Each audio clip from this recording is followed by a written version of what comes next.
Good evening, everybody. আমি Joydeep Mukherjee, astrologer, palmist, numerologist, বাস্তুবিদ। আজকে আলোচনা হবে 2025 কেমন যাবে সবার। 2025 এই নাম্বারগুলো যদি অ্যাড করি তাহলে আমরা দেখব যে নাম্বারটা আসছে 9। তো এই 9 সংখ্যার নাম্বার যাদের জন্মগ্রহণ করেছেন, লাইক 9, 18, 27, এদের জন্য তো ভালো যাবেই। সঙ্গে এদের সাথে 3, 12, 21, 30, 1, 10, 19, 29, 28 এদেরও কিন্তু ভালো যাবে। এই তো হলো নিউমারোলজি ওয়াইজ কেমন যাবে। এবারে চলে আসছি রাশিগতভাবে কাদের কেমন যাবে। 4টে মেজর ইভেন্ট হতে চলেছে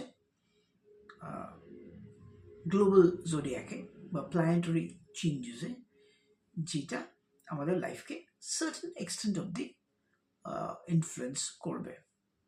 কি হচ্ছে, বছরের প্রথম দিকেই, দ্যাট ইজ মার্চে আমরা দেখব স্যাটার্ন ট্রানজিট করছে, কুম্ভ থেকে মিনে যাচ্ছে, বৃহস্পতির ট্রানজিশনস হচ্ছে, বৃষ থেকে মিথুনে আসছে এবং রাহু কেতু তাদের পজিশন চেঞ্জ করছে। তো এই 4টে প্ল্যানেটারি চেঞ্জেসের জন্য আমরা কিন্তু সারা বছর একটা মিক্সড রিয়াকশনস পাবো। চলে আসি ফার্স্টে কোন কোন প্ল্যানেটগুলোতে একটু বেশি চিন্তার কারণ রয়েছে। সেই রাশিগুলো হচ্ছে মীন, কুম্ভ, মেষ, সিংহ। এদের কিন্তু একটু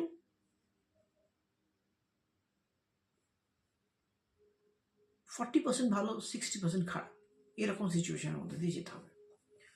স্যাটার্ন ট্রানজিটটা কিছুটা ফিজিক্যালি এদেরকে ডেন্ট করে দিতে পারে, ফিজিক্যালি, ইমোশনালি বা ফিনান্সিয়ালিও বলতে পারে।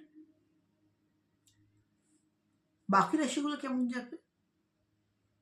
মেষ রাশি বললাম একটু আগে, কিছুটা এক্সটেন্ট অব্দি চলে স্যাটার্নের 7.5 প্রভাব, পায়ে ইঞ্জুরি আসতে পারে, কিন্তু বৃহস্পতি সেকেন্ড হাউস থেকে থার্ড হাউসে যাবে, কিছুটা পজিটিভ রেজাল্ট কিন্তু বছরের প্রথম দিকে সে দেবে।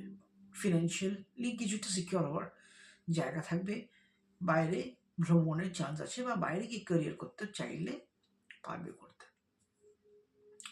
নেক্সট রাশি হচ্ছে বৃষভ। বৃষভের জন্য কিন্তু খুব একটা খারাপ নয়, মোটামুটি। সেকেন্ড হাউসে জুপিটার যাবে, দ্যাট ইজ এপ্রিলের পর, এবং সে কিছু পয়সা সঞ্চয় করতে পারবে।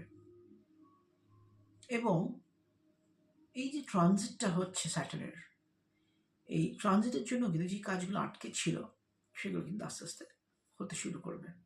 দেরিতে হলেও কিন্তু তারা রেজাল্ট এবার পাবে। নেক্সট চলে আসছি মিথুন রাশি। মিথুন রাশির কাজের যে গতি, প্রসেস, সেটা একটু বেড়ে যাবে। আস্তে আস্তে হলেও কাজগুলো হবে, ফাইনালি হবে বছরের এন্ডে। ফিনান্সিয়ালি টাকা আসবে, নতুন যোগাযোগ হবে, চাকরি বাকরি যারা করছে তাদের জন্য ভালো, বিবাহ দিকে যারা এগোতে চায় তাদের জন্য একটু পজিটিভ। সব থেকে কিন্তু মিথুন রাশি কিন্তু যথেষ্ট ভালো টাইম চলে এসছে।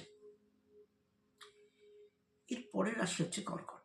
কর্কটের জন্য কিন্তু রাহু কেতু ট্রানজিটটা একটা ভালো অপরচুনিটি আসবে, যেখানে তারা নিউ ম্যাট্রিমোনিয়াল লাইফ স্টার্ট করতে পারে। বিয়ে যাদের হচ্ছে না তাদের বিয়ের যোগাযোগ চলে আসতে পারে। যারা পার্টনারশিপ বিজনেস করছেন তাদের কিন্তু একটু মিসআন্ডারস্ট্যান্ডিং হবে হয়তো পার্টনারদের সাথে, এটা কিন্তু একটু ট্যাক্টফুলি হ্যান্ডেল করতে হবে। বিদেশে ভ্রমণ আপনাদের রয়েছে, বাইরে গিয়ে ব্যবসা করতে পারলে ভালো, সম্পত্তি ক্রয় করার যোগাযোগ, and it's a good scenario for কর্কট রাশি, কর্কট লগ্ন।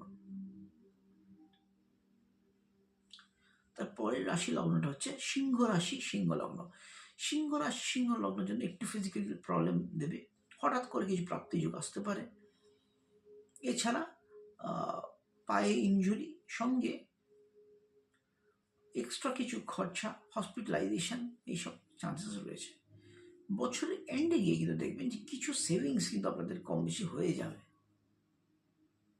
পরের রাশির লগ্ন হচ্ছে কন্যা। কন্যার জন্য কিন্তু এই ট্রানজিটটা ভালো।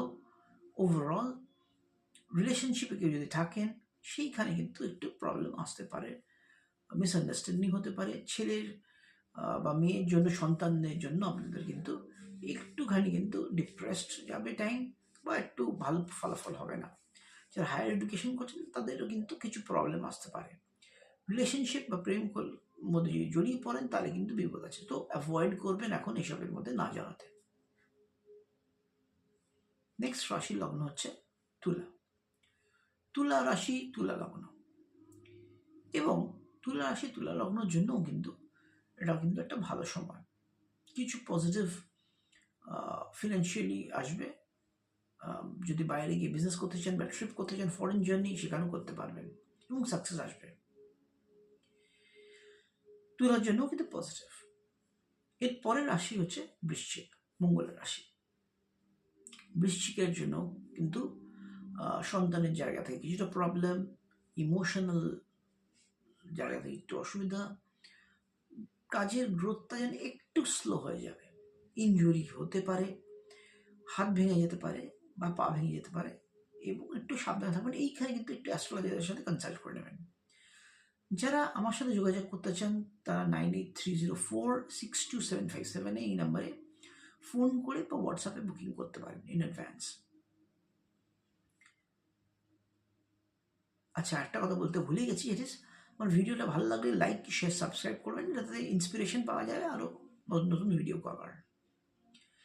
পরের রাশি লগ্নে চলে আসি, ধনুরাশি, ধনুলগ্ন। ধনুরাশি, ধনুলগ্নের জন্য কিন্তু স্যাটার্নের এই ঢাইটা একটু প্রবলেম ক্রিয়েট করবে আপনাদের। মায়ের সাথে রিলেশনশিপ খারাপ হতে পারে, মায়ের শরীর স্বাস্থ্য খারাপ হতে পারে, বা মাতৃতুল্য কারোর জন্য কিন্তু একটু ভোগান্তি রয়েছে। ফিনান্সিয়াল দিকে কিন্তু ভালো। নতুন গাড়ি টাড়ি কেনার চেষ্টা করবেন না, তাহলে কিন্তু অ্যাক্সিডেন্টের কবলে পড়তে পারেন।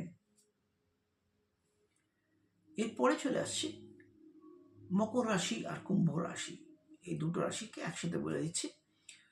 কুম্ভের জন্য কিন্তু খারাপের মধ্যে মোটামুটি রেজাল্ট। সেকেন্ড হাউসে স্যাটার্ন গলা, থ্রোট রিলেটেড প্রবলেম দেবে। এছাড়া শরীর স্বাস্থ্য নিয়ে একটু ভোগাবে, ডিসিশন মেকিংয়ে প্রবলেম হয়, লোকে ভুল বুঝবে। যারা বিয়ে করেছেন তাদের সম্পর্কে একটু কিছু টানাপড়েন আসতে পারে। বিজনেসম্যান যারা বিজনেস করছেন তাদেরও কিন্তু একটু সময়টা খারাপ যেতে পারে। মকর রাশির জন্য কিন্তু কম্পারেটিভলি কিন্তু কুম্ভ হচ্ছে বেটার, কুম্ভর থেকে একটু বেটার হবে।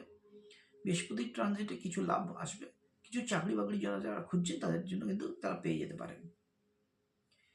লাস্ট রাশি হচ্ছে মীন রাশি। মীন রাশির জন্য কিন্তু খুব একটা ফেভারেবল নয়।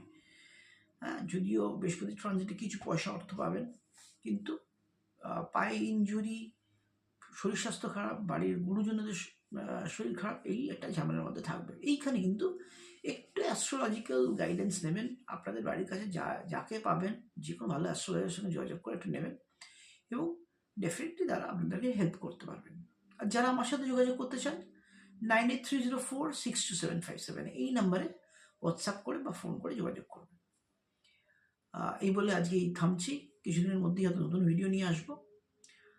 আশা করি বছরটা খুব ভালো যায় আপনাদের।